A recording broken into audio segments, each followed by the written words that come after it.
What follows may not be suitable for all audiences. Listener discretion is advised. The world is full of stories. Stories of mysteries, of curiosities, of oddities.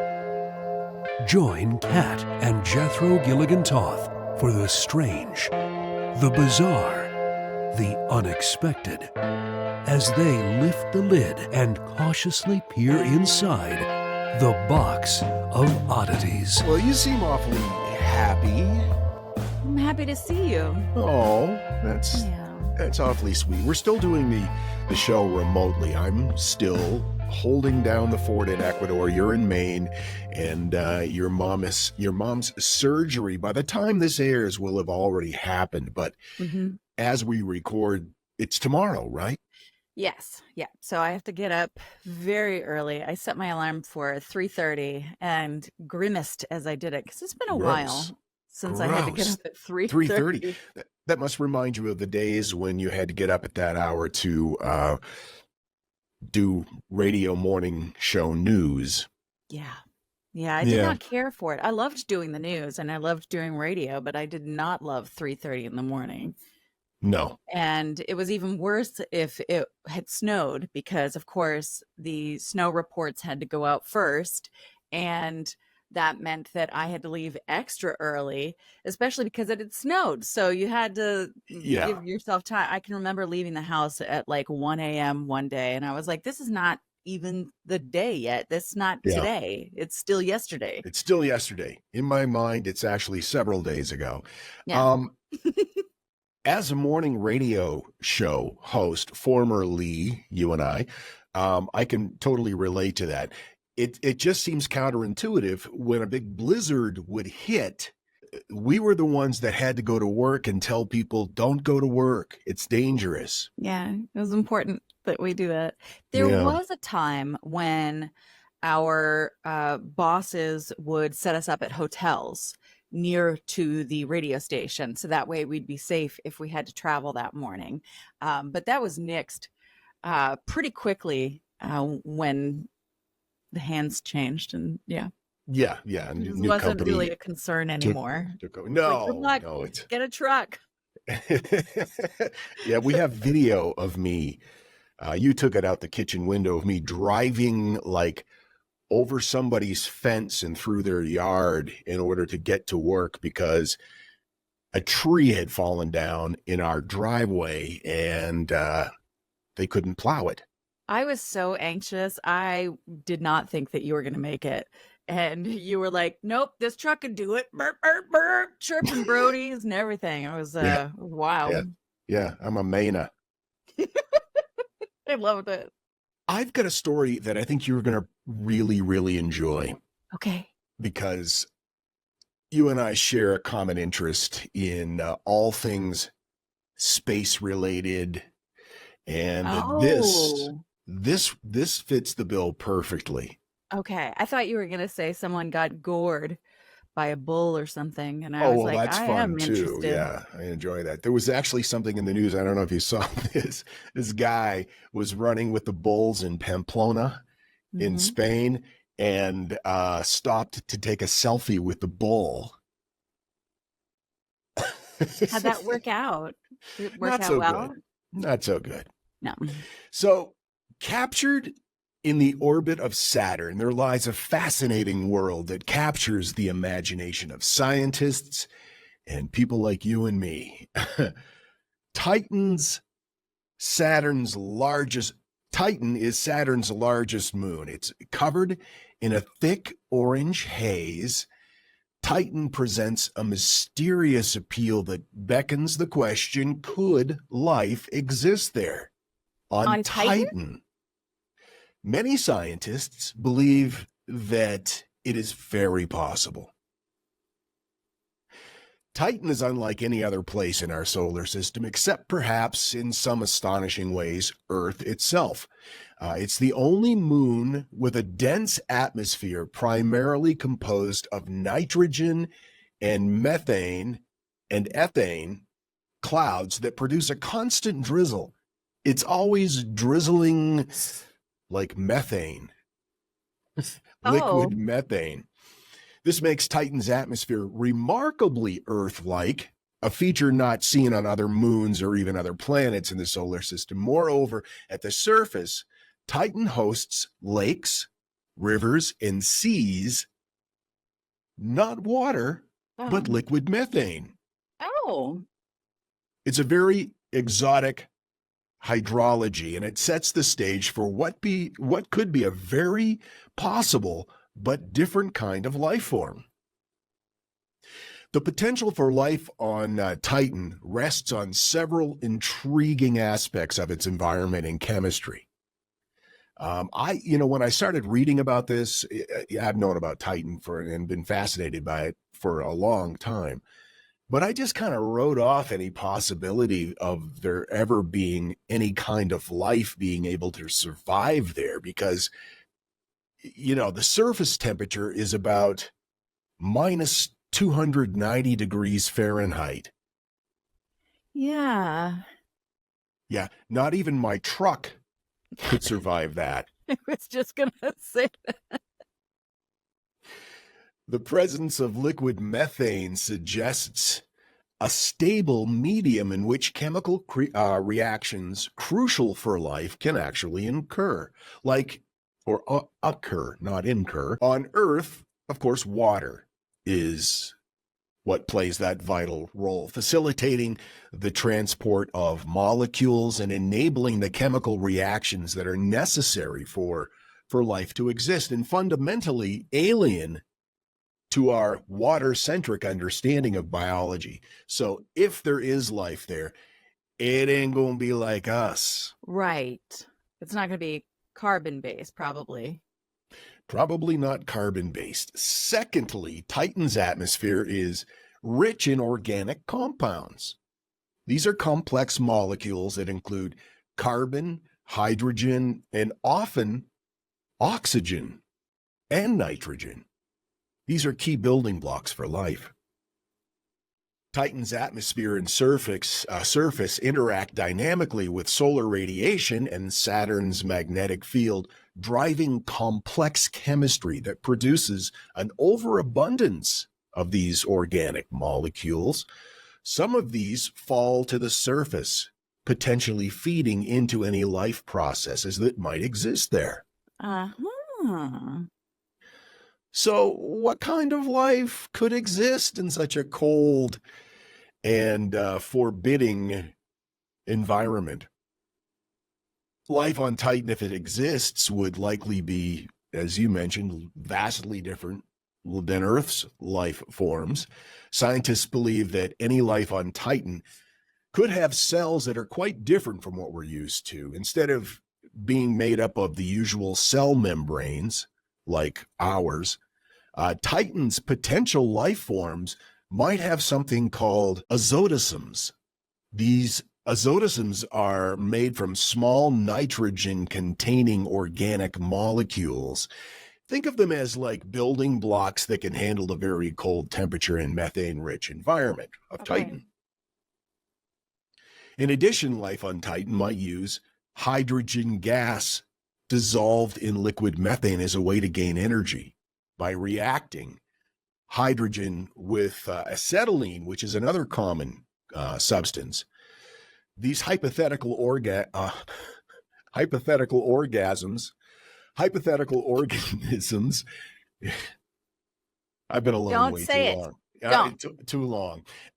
Anyway, they could potentially extract energy this way. So there's a couple of things that would play an important role in this. Number one, the cellular structure. As I mentioned, these hypothetical cell structures would be suited to contain, protect, and facilitate the function of a biological machinery in a liquid methane environment. A solvent system, we're water-based, of course, but they would be liquid methane-based. Energy acquisition, we just covered that. So all of those things are there, albeit different from how our life works. Right. That's wild. So let's talk a little bit about what kind of life could happen there. Given the low gravity of Titan, about 14% of Earth's gravity, And the dense atmosphere, life forms might not need robust structures to support themselves. They could be larger but less dense, possibly floating or drifting in the thick atmosphere of the liquid methane seas or the liquid methane seas. That's neat. Yeah, these big things just floating around. Movement could be quite different on Titan. Life forms might evolve to float or swim in the methane seas, using appendages adapted for rowing or undulating through viscous hydrocarbons. In this atmosphere, flying or floating organisms kept buoyant by internal gas bladders or through lighter than methane body structures could be plausible. Wow. Yeah. Gas bladders. Yep. Gas bladders. With limited visibility in Titan's hazy atmosphere, life forms might not rely on vision as their primary sense. Instead, they could develop enhanced auditory, tactile, or even some sort of chemical communication and sensing mechanisms to navigate and interact with not just their environment, but with each other. Taking into mind evolution, here's some possibilities. The creatures would have some sort of complex coating or shells to protect them from the cold. Life forms might evolve insulating layers of shells made from complex organic material. They would have antifreeze chemicals to prevent their internal fluids from freezing. They could utilize antifreeze proteins and other chemicals similar to some organisms on Earth that live in very cold environments. And synergistic relationships similar to Earth's ecosystem. Titan's life forms might develop interdependent relationships, such as smaller organisms living symbiotically with larger ones, exchanging chemical nutrients for protection and mobility, not unlike many relationships here on Earth. So how do we detect life on Titan? With the current space technology, it would take about 7 years to reach Titan. The duration can vary, of course, based on specific trajectory. And, for example, the Cassini-Huygens mission launched in 1997 that used gravity assist to help fling it toward the planet. And that could be utilized again. Of course, technology could advance rapidly. And if you really hammer on her. Just hammer on her, Bob. NASA's Dragonfly mission is slated to launch in the early 2030s, and that represents a significant step toward our quest to uncover Titan's secrets. It's going to be kind of like a drone-like rotorcraft that'll fly through Titan's thick atmosphere when it gets there, and covering much greater distances than any rover could possibly do, which is what we have employed on Mars for a long time now. And I'm really hoping that they do it before 2030 because that sounds exciting. They launch in 2030, it'll be 2037 by the time it gets there. God, who knows what'll happen by then? Not to be pessimistic, but the exploration of Titan opens a whole new frontier in the search of life beyond Earth. It challenges our Earth-centric concepts of life and habitability, presenting a world where life might exist in conditions that are unimaginable on our planet. In essence, life on Titan, if it exists, would be a striking testament to the adaptability and diversity of life in the universe. As the great Jeff Goldblum would say, life finds a way. My sources: NASA, the Planetary Society, and the European Space Agency. That is fascinating. That's so fascinating that something like that could actually evolve and exist. All the pieces are in place. Yeah. It's just a different approach to it. Like you said, not carbon-based, but probably methane-based organisms or orgasms, if you prefer. I said that one time when I was reading news, and I was just starting out in radio. We're doing a lot of radio stories here today. And it was a story about the red tide. And that is, like small algae-like creatures that invade the coast, turn the water red, and it kills fish and stuff. And it's happened a lot, actually, over the decades. And the line I was supposed to read was, the small marine organism. I said the small marine orgasm, and then proceeded to laugh like uncontrollably for about 30 seconds. With news. Yeah. Sports and weather next. Now, if I remember correctly, you told me that you still remember the first line that you said on the radio, right?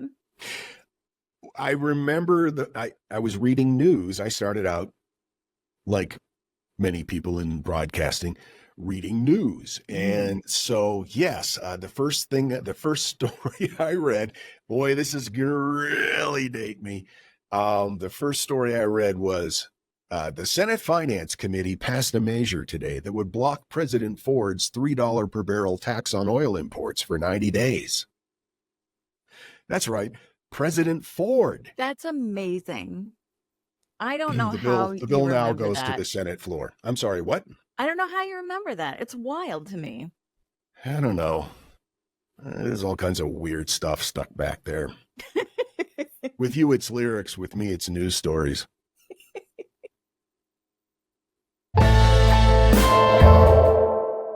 And we're back.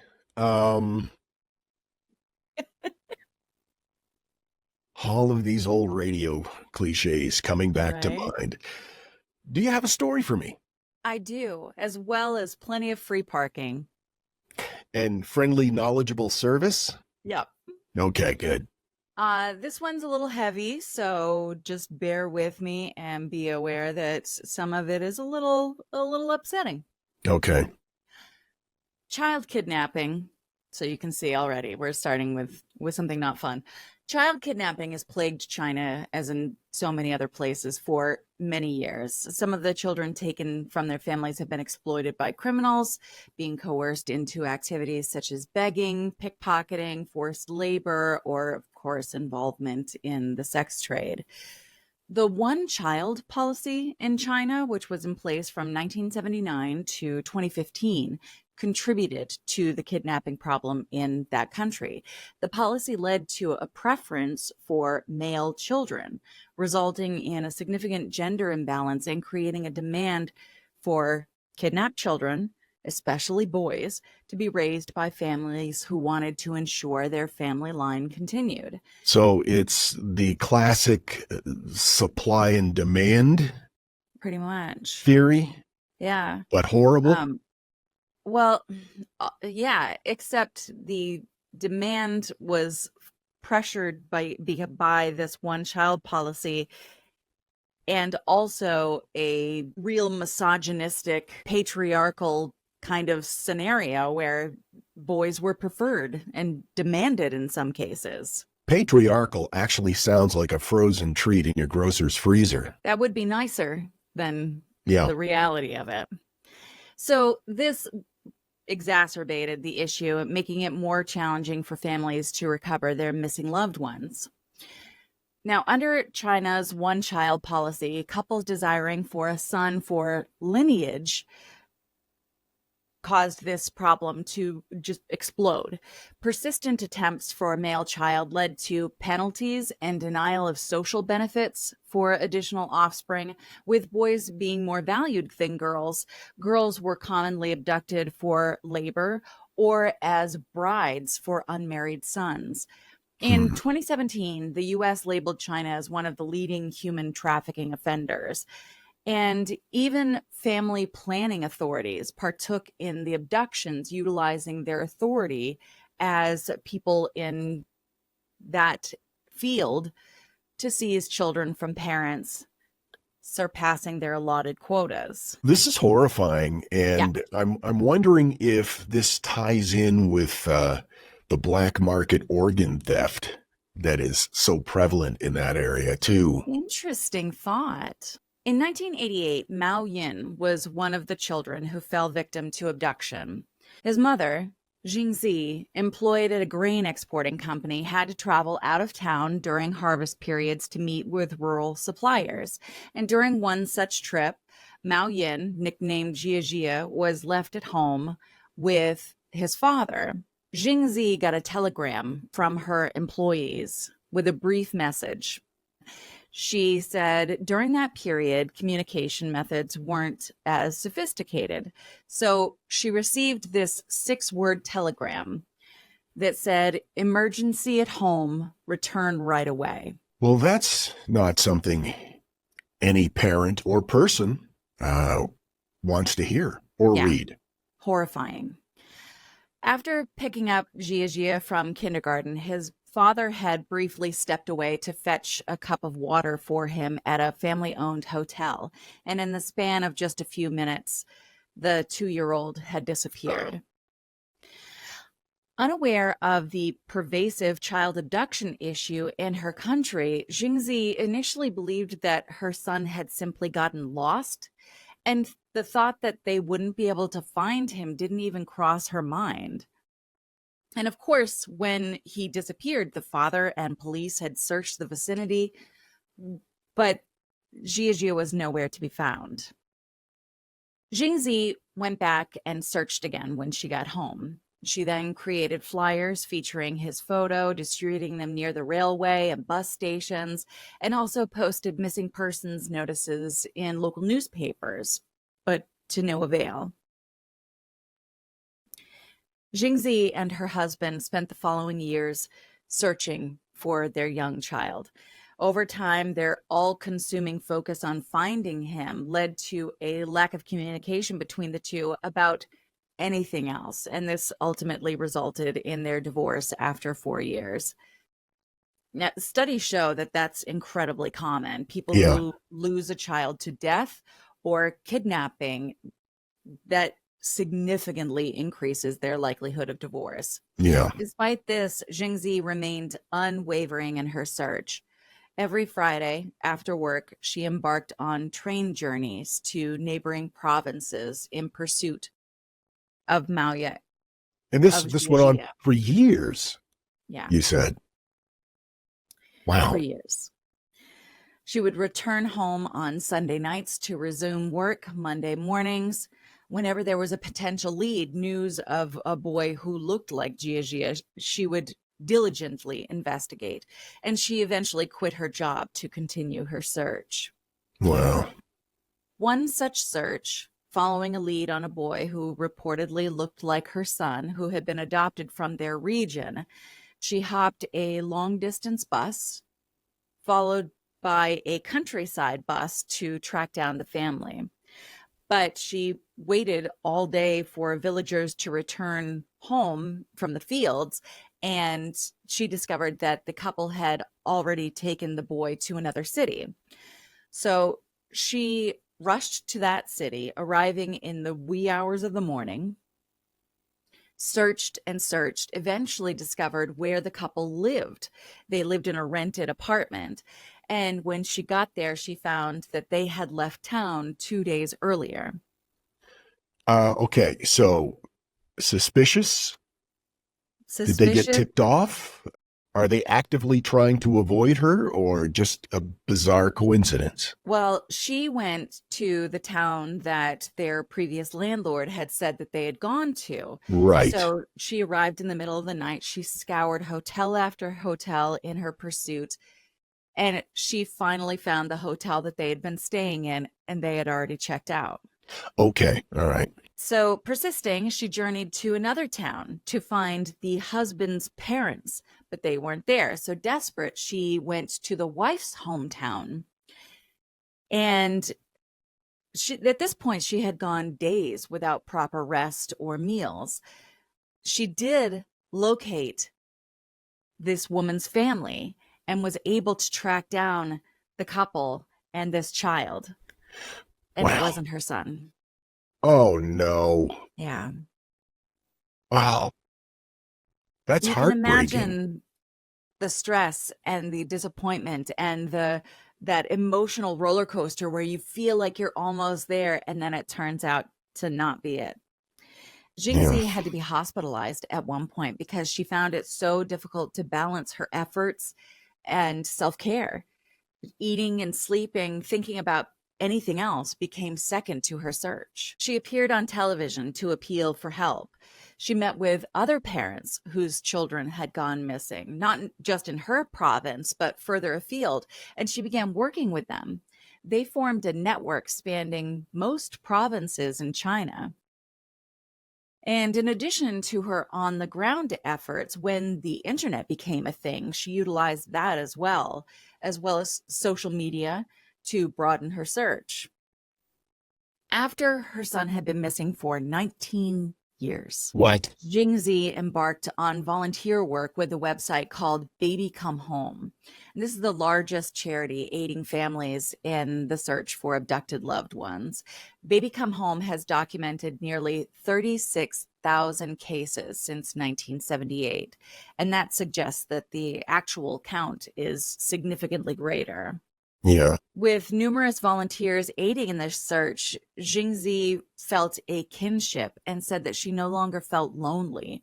She found solace in the aspect that even if her child wasn't found, she might be able to help in somebody else finding their child. Jingzi's endeavors reportedly contributed to the reuniting of 29 other abducted children with their families, all while persisting in her quest to find her own son.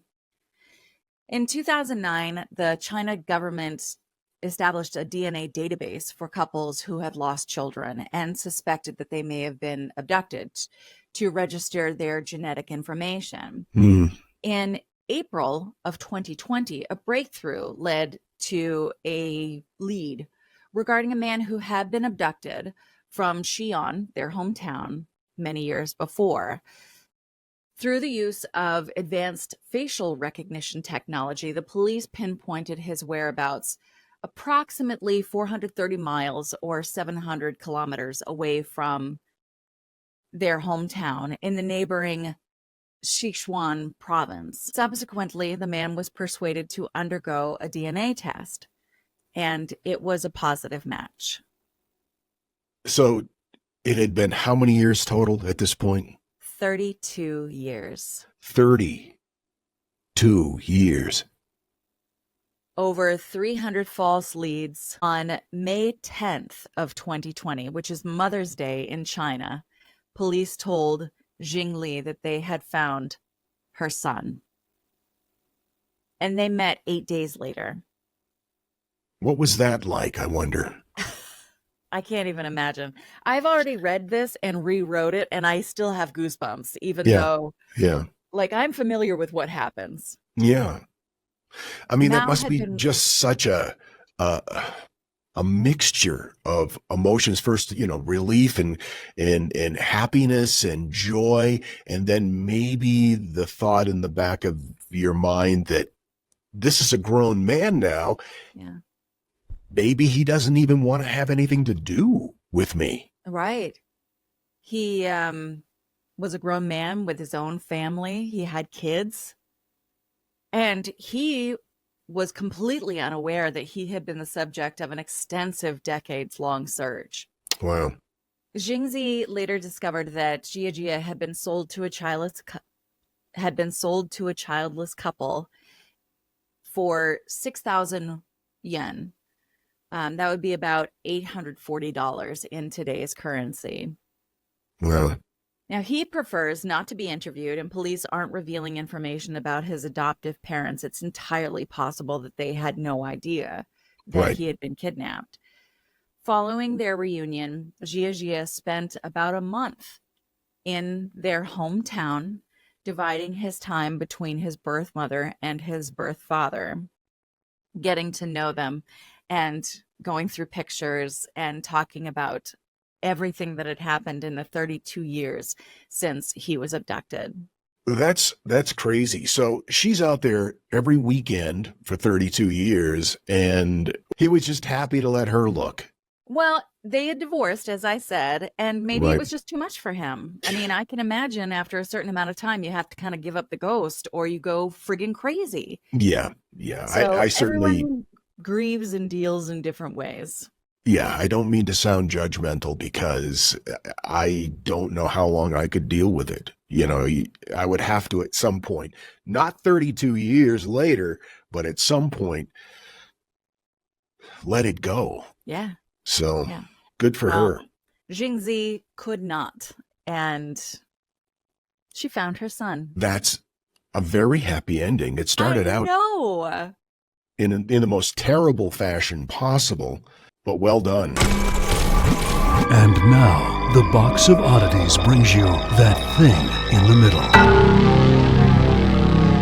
Thing in the middle this time. These are 5 fads that, looking back in time, weren't so great. No. Not so great. Number 5, raccoon fur coats. Why though? It was a big deal in the 1920s. It started off as a fashion trend among college men to deck themselves out in a full-length raccoon coat. Yeah, what is that all about? I don't know. Eventually, the idea became unpleasant. Yeah. No, the idea was always unpleasant, but Right. pretty soon it became associated with pimps, so people stopped doing it, thank God. Yeah, you see old photographs of the 1920s, and they'll be in like an old Model T Ford wearing one of those and a straw hat, and they'll be saying things like 23 skidoo, things like that. Yep. Number 4, in Victorian England, limps were all the rage.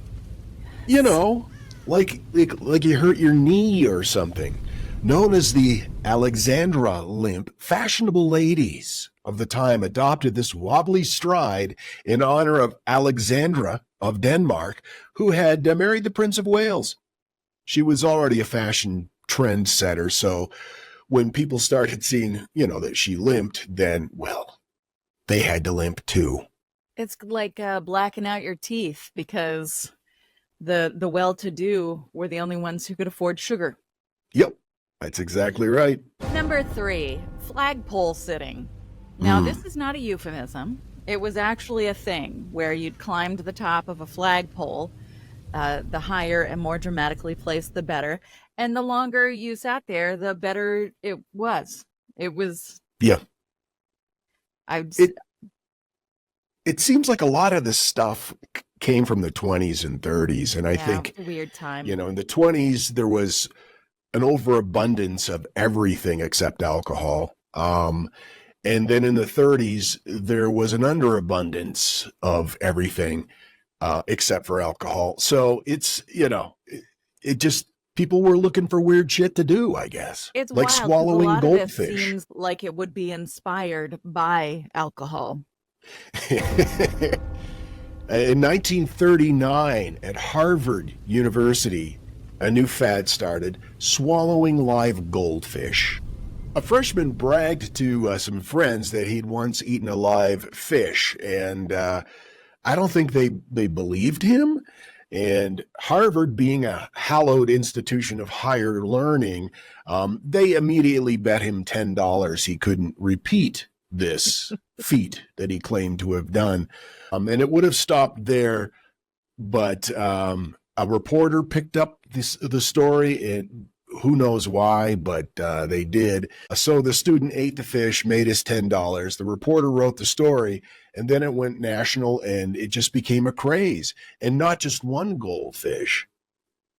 There were people who would try to set records of how many live goldfish they could actually swallow. That's how I got goldfish. When I went to school years ago, I moved into an apartment, and the girls that were moving out of the apartment had these fish in this filthy tank. It was disgusting. And I was like, hey, what's the deal with these goldfish? And they were like, we don't know. We just got them from a frat event after some boys threw them up. Oh my God, are you kidding me? And I was like, you could just leave them. Don't take them. Just leave them. I will take them. Oh, So then I had them, and I named them Bill Excellent and Ted Adventure. You remember Bill and Ted. I do. Yeah, I do. And I had them for like 6 years. They lived a long, happy life after that. Wow. I'm amazed that they weren't damaged just by being in the stomach for even a short period of time. Probably emotionally they were. I would think so. Yeah. And number 1, phone booth stuffing. Once upon a time, there were phone booths all over the world, and it became a thing for a while in the 1950s to see clown car style how many people could get into a phone booth. Yeah. Yeah. I remember seeing pictures of stuff like that. I don't understand why people do things, but it's really, I guess, not any different than like the Tide Pod Challenge, except that's more dangerous. There's always something, it seems. There's always something. Something stupid. You put the word challenge at the end of it, and people will do it. It doesn't matter. It doesn't matter. So we're going to start our Send the Box of Oddities Your Money Challenge. Oh, yeah. Yeah. That's a wild one. Yeah, it's kooky. In a recent episode, you were talking about how I enjoy the idea of exploring old abandoned buildings, especially if they were institutions. Yeah. And yeah, I'll sit and watch YouTube videos of people breaking into old abandoned houses. And Not breaking in, just going in. yeah, not breaking anything. They all seem very respectful. But in the heart of Kempton Park, which is a suburb of Johannesburg, South Africa, stands an abandoned building that has stirred the imaginations and the fears of locals for over 2 decades. It's the Kempton Park Hospital, which abruptly and with no explanation was shut down the day after Christmas in 1996. No warning, no explanation. It's since become a hotbed of eerie tales and paranormal speculation. The sudden closure of the hospital is one of the most intriguing aspects of this story. It was operating fully until the 26th of December, 1996. And then the hospital was seemingly abandoned overnight, leaving behind not only medical equipment and files and records, but some more macabre relics like body parts in the morgue and blood samples. Why the hospital closed so abruptly remains a topic of speculation. There were rumors that it was maybe financial mismanagement or shifts politically that may have played a role, yet no official explanation has ever clarified the reasons, which adds a whole other layer to this story. But we do know that this hospital did have a bit of a dark history. The hospital once was a cornerstone of this area. When it opened its doors in 1976, it quickly established itself as a vital institution dedicated to serving the local community. The hospital was equipped with state-of-the-art medical equipment. A wide range of medical needs were handled, from emergency services to specialized care, and it flourished. It grew alongside the community that it served. However, its commendable history was tarnished in the early 80s through the early 90s by one of the most chilling fraud cases in medical history involving a guy named Andre Esterhuizen. Andre, a high school dropout with a cunning ability to deceive, posed as a pediatrician, a role through which he exerted a profound and disastrous influence on many lives. Under the guise of medical expertise, he undertook treatments on vulnerable infants, actions that would have lasting repercussions. His unauthorized and unskilled interventions led to a series of medical tragedies, including the deaths of infants, which shocked the community when it came out. His deceit not only endangered individual lives, but also undermined the trust of medical professions within the area. Yeah. The revelation of his fraud was in 1992, and the subsequent conviction brought to light his heinous acts, casting a very long shadow over the hospital's legacy. He got 18 years for it. He was a guy, high school dropout, but a very good con man, and somehow convinced people that he had a degree in medicine specializing in pediatrics, and carried it off for 10 years. And it doesn't sound like his goal was like, I'm going to make a ton of money. He just wanted to, what? Play doctor, I Pretend? guess. Yeah. Now, this undoubtedly played a part in the hospital's abrupt abandonment, but it was still a few years before it happened. The abandoned Kempton Park Hospital, as I said, closed in 96.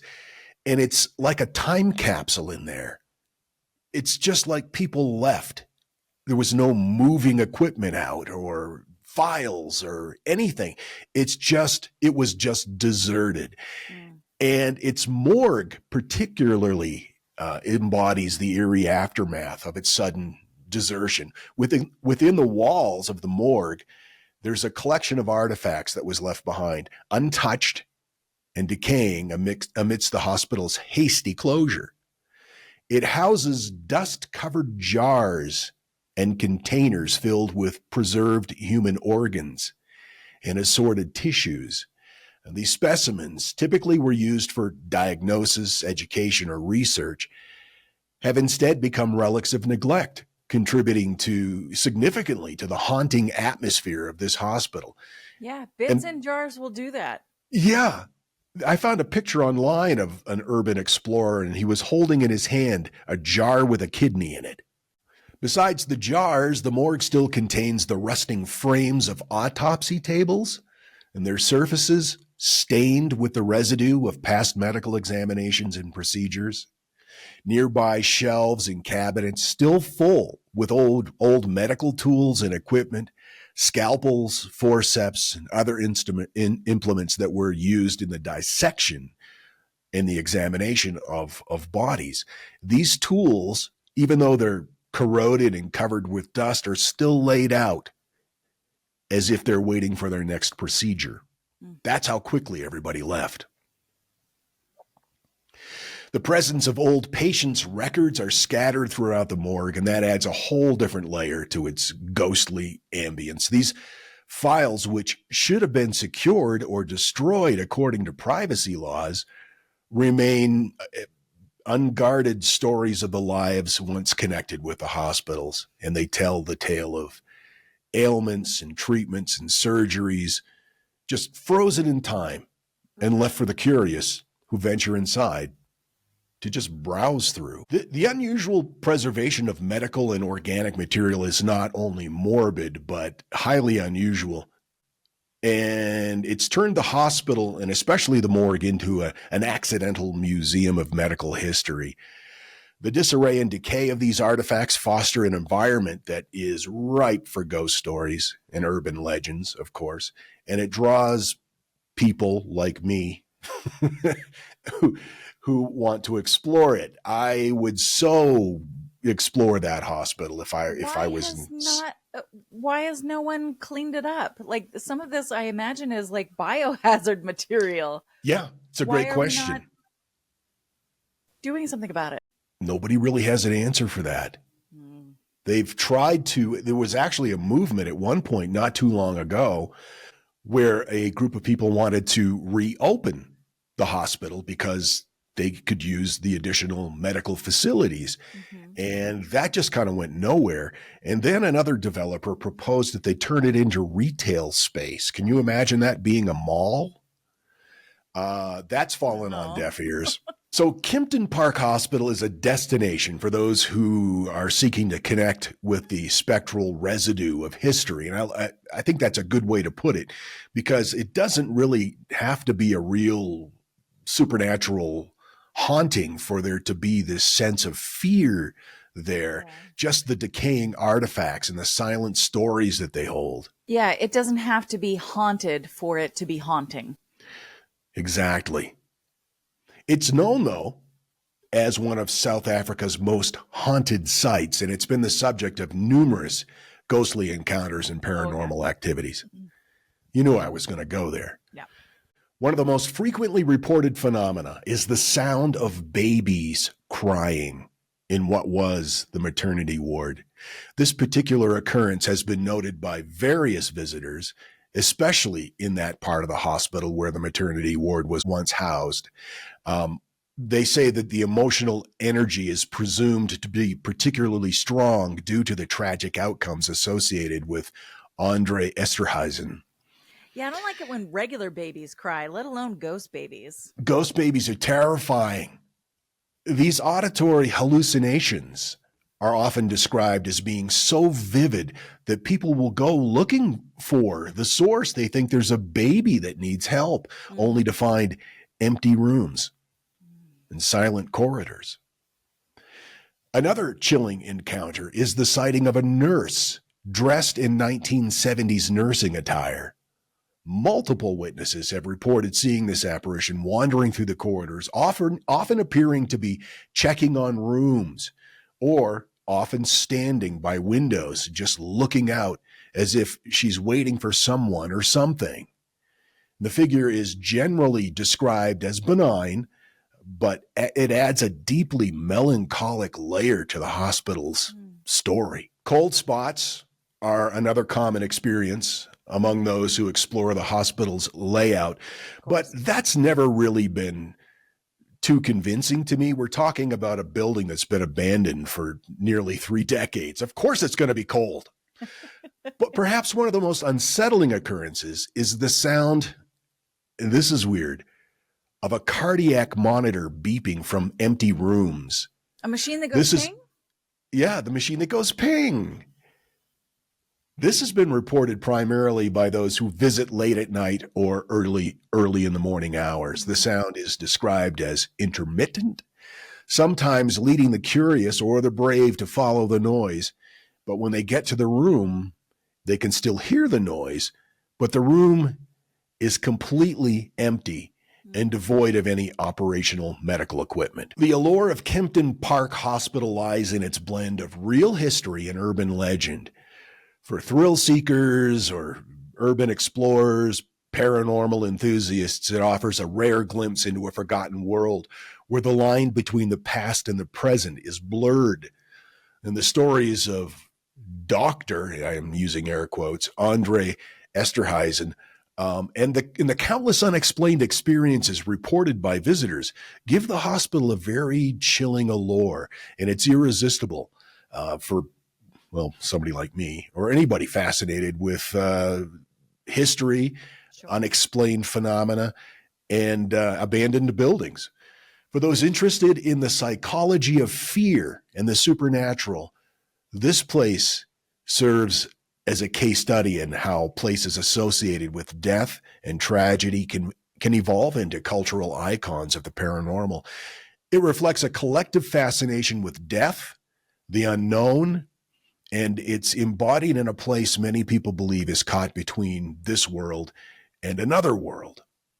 So whether one believes in the ghost stories or not, the hospital's abrupt abandonment, the artifacts left behind, and its dark history conjure a narrative of a once thriving institution now remembered just for its eerie silence. As it stands, the hospital continues to captivate the imagination and stoke the fears of those who dare to walk in its, quote, haunted or / haunting halls. Well, I think regardless of whether or not there's hot 70s ghost nurses walking around, there's still something really interesting and intriguing about the idea of those lives and the life of the hospital still being there, regardless of its being closed for all these years. Like the paperwork that's still there. And like you said, the tools left out for surgery or whatever. Yeah. The life that did live there, I think, is still interesting, It regardless is. of, as I It's said, hot fascinating. 70s nurse ghosts. Oh, love hot 70s nurses. My source is the Kempton Express and legal documents and news archives detailing the crimes and trial of Andre Esterhuizen. Also, some eyewitness accounts from paranormal investigations and visits that were recorded at the hospital and reported on paranormal forums and documentaries. The pictures that I have seen online of this place are, it's nightmarish. It's just Please share. nightmarish. I'm sad that we don't have our 2-shot camera with the TV in the middle so we can share pictures. Also, because the outfit that I'm wearing is fabulous. It is. It is fabulous. Well, there will be a video version of this, but I will insert the photos over our faces. Okay. Okay. But what about my outfit? I love your outfit, and we should have pointed it out earlier. You're cute. Although I think you'd look amazing dressed as a 1970s nurse. All right. Story for me? Bum, bum, bum, bum, bum, bum, bum, bum, bum. Box Wars. Dateline, Bangor, Maine. Have you ever heard of Box Wars? Box Wars? Box Wars. No. Sam Porter sent me this topic like a really long time ago. But I'm getting to it. God. Box Wars is a Australian event, and it's very unique. It involves participants creating elaborate costumes, props, and sets out of cardboard, and then engaging in mock battles and performances. With your boxes. With your boxes. The concept of Box Wars originated in Melbourne. I think that's right. I don't want to get yelled at. It's not Melbourne. I know that much. But I may be over Melbourning the Melbourne. Forgive it's us, Australia. Between Melbourne and Melbourne. It was the late 1900s. And it has since gained popularity both in Australia and internationally. The founders of Box Wars, known as the Box Wars Supreme Overlords, have been the driving force behind the concept and evolution of Box Wars since its inception. Haas and Ross Koger, the Supreme Overlords, are credited with the development of Box Wars. The inaugural Box Wars battle, now recognized as Box Wars 1, The Beginning, took place on January 26, 2002. It began as a form of creative expression and social commentary, but it was mostly just fun. And it originated as a spontaneous event among friends who built armor and weapons out of cardboard boxes and staged mock battles.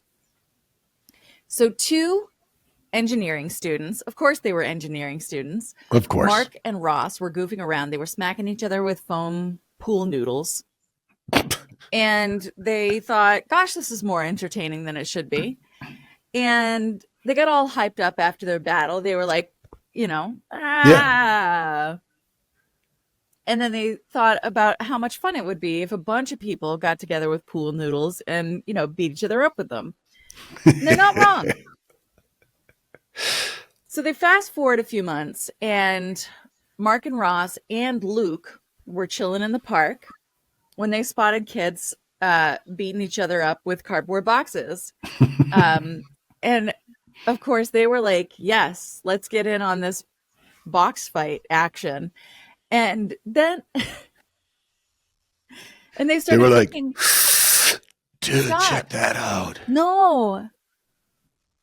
They started thinking, like, how much fun would this be if everyone had cardboard boxes and they made cool armor and weapons out of these boxes? Were they hot boxes? No, stop. No. Maybe So they, the difference here is that a lot of people have great ideas and then they stop right there at that great idea. They're like, it would be great. And then they move on with their stupid, boring lives. And instead, these kids were like, let's get to planning. So, Box Wars 1, the beginning. Well, they were engineering students. So. Right.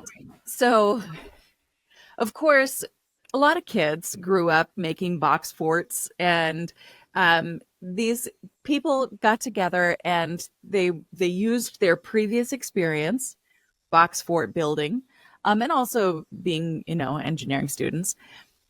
And Josh and Luke and Haas and Mark and Ross formed the Box Wars Council.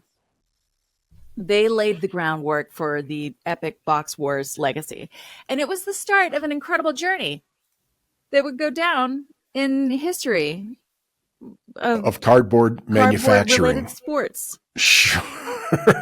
The concept grew. And people got into it. It was a way for them to channel their creativity, their humor, their sometimes frustrations with an inclusive and fun activity. Over time, Box Wars evolved into an organized event and gatherings, spreading to other cities and eventually other countries around the world. This is international now. It's international. Wow. Participants in Box Wars used cardboard boxes, tape, and other simple materials to construct intricate suits of armor, weapons, vehicles, even entire structures. And they're often large scale and highly detailed, resembling anything from futuristic robots to historical armor and weaponry. I would like to get involved in this and build a giant cardboard Troy bunny, like from Monty Python. That's the first thing that pops into my head. A big cardboard bunny. I'm in. Absolutely. Now, normally, Box Wars features battles and performances while participants are donned in their cardboard gear. And typically the events will be held in public spaces like parks or community centers or event venues where the people can first show off their creative cardboard outfits and then engage in their activities, whatever those activities might be. There's often also music and dance and forms of creative expression that don't necessarily involve cardboard outfits. Okay, so basically what you're describing is a recyclable medieval fair, Renaissance fair. Yeah. Yeah. But you don't have to talk medieval-like. Oh. It's not like Milady and all that business. You could, though, if you wanted to. I mean, you could.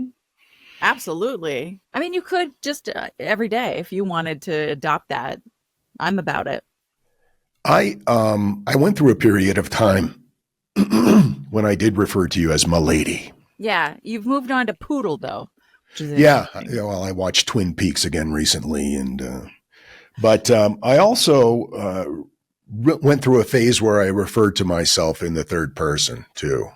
That's true. Jethro's not happy with this. I'm going to bring that back. Box Wars events have gained popularity in locations around the world. As I said, it started in Australia, and then it moved to the United Kingdom. There's events in Canada and the US and New Zealand. As I said, it's a creative expression. It kind of reminds me oddly of the Penobscot River race.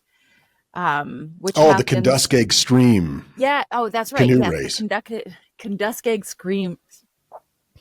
Yes, the Kenduskeag Stream race, where you race down the stream, but the outfits and the boats themselves are kooky. It's a lot of fun. Yeah, and it's like a 7-mile kayak course. Yeah, not a lot of people finish it. No, most people get dumped into the water at some point, because there are some rapids and small waterfalls. And this is usually held in April, the 1st of April. Yeah. And I remember one year it got snowed out. Yeah. And you're probably going to end up in the water. And it is April in Maine. Those people have a special kind of something going on, and I don't know. You don't want to be floundering about in the Kentuskegee in early April. The events foster a sense of community collaboration. Obviously, it's good fun, and it's entertaining. What are you going to do? I'm pro Box Wars. I'm with you on that. Thank you. Maybe we should start our own chapter here in South America. That would be amazing. I don't know how much cardboard we could get our hands on since we can't ship it in. Oh, that's right. Yeah, we tried to bring in that fire pit. We had it shipped by Amazon to Orlando to a family member, and it was completely within the airline guidelines as far as size and weight. But we get there and they say, no, there's an embargo in Ecuador on cardboard. So we had to take it out of the box and just wrap some plastic bags around it, and off it went. It was an interesting day. It was. It was indeed. I got my indeed. information from the Box Wars website, Box Wars on Facebook, and Reddit. We should sponsor it, being the Box of Oddities. We could be the Box of Oddities Wars. Oh my God, that's so fun. If the box creations themes were spooky, then I'm on board. Okay, fair enough. Before we wrap this up, would you stand up and step back away from the camera so that we can show our viewing audience how cute you look? The idea today was that you could just see my shirt because we don't have the 2-camera thing. Put the mic down. I want to see what's below the top.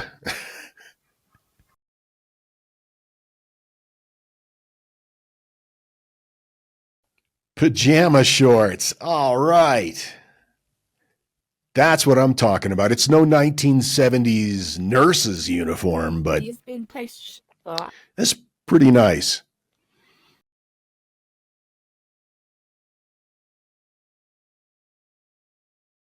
You're adorable. Well, anyway, thanks for joining us. Thank you for sharing that.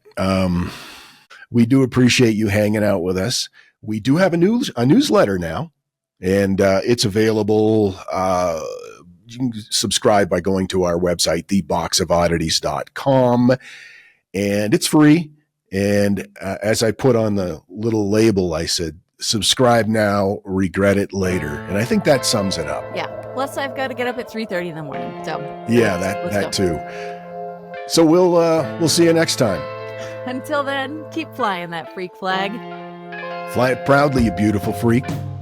And so, let it be known that the Box of Oddities belongs to you, and its fate is in your hands. Therefore, it's been requested by those to whom I report to beseech you for assistance.